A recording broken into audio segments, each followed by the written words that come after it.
एक मनोहर नाम का बहुत मेहनती बुनकर अपनी मूर्ख और घमंडी पत्नी के साथ रहता था। मनोहर की कारीगरी बहुत अच्छी होने के कारण उसके सिलाए हुए कपड़ों को अच्छे दाम मिलते थे। उसकी कपड़े बुनने की मशीन पूरी लकड़ियों से बनी थी। एक दिन बहुत बारिश होने के कारण उसके दुकान में पानी भर गया और उसकी कपड़े बुनने की मशीन पानी में डूबकर खराब हो गई। ओहो, मशीन की लकड़ियां तो खराब हो गई। अब मुझे नई लकड़ियां लाकर इसे ठीक करना पड़ेगा। लकड़ियां लाने के लिए मनोहर कुल्हाड़ी लेकर जंगल की ओर निकलता है। मनोहर जंगल में मजबूत और लंबी लकड़ियों वाला पेड़ ढूंढने लगता है। जंगल में बहुत घूमने के बाद भी उसे अच्छा पेड़ नजर नहीं आता। घूमते घूमते उसकी नजर नदी स्थित एक पेड़ पर गई जो बहुत ही लंबा और घना था। ये अच्छा पेड़ है। इसके लकड़ियों से मेरी मशीन के सारे उपकरण बन जाएंगे। मनोहर ये सोचकर कुल्हाड़ी पेड़ के तने पर मारने के लिए उठता है और तभी पेड़ से आवाज आती है, रुको मानव। कौन है? मानव, मैं देव हूँ।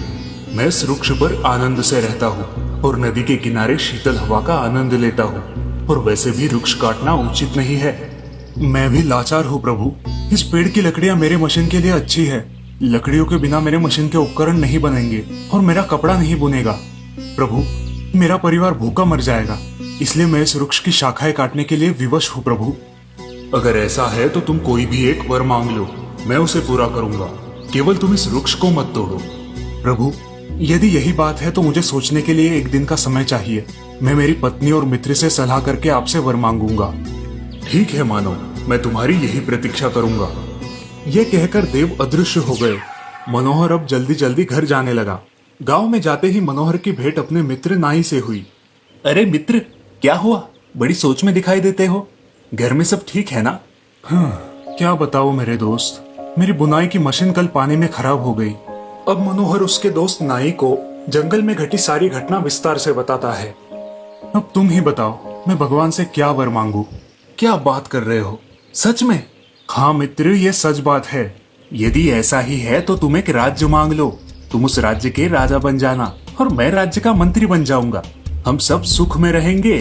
मनोहर ने अपनी पत्नी की सलाह लेकर अपना वरदान निश्चित करने की बात नाई से कही।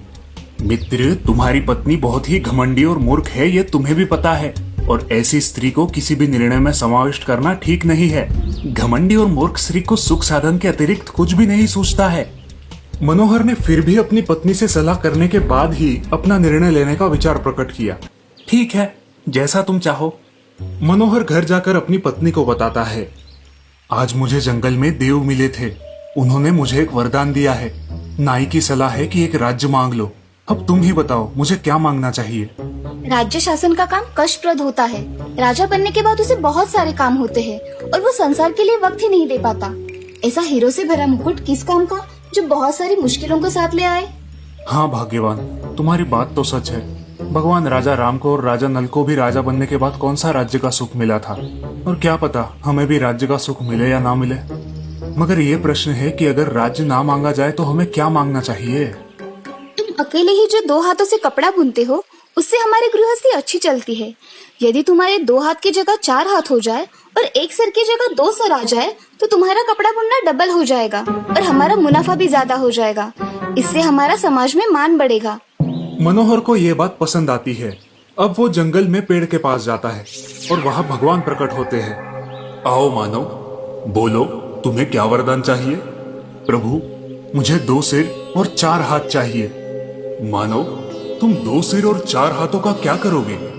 प्रभु, इससे मेरा समाज में मान बढ़ेगा और ज्यादा कपड़े बुनकर मैं दुगना पैसा कमाऊंगा।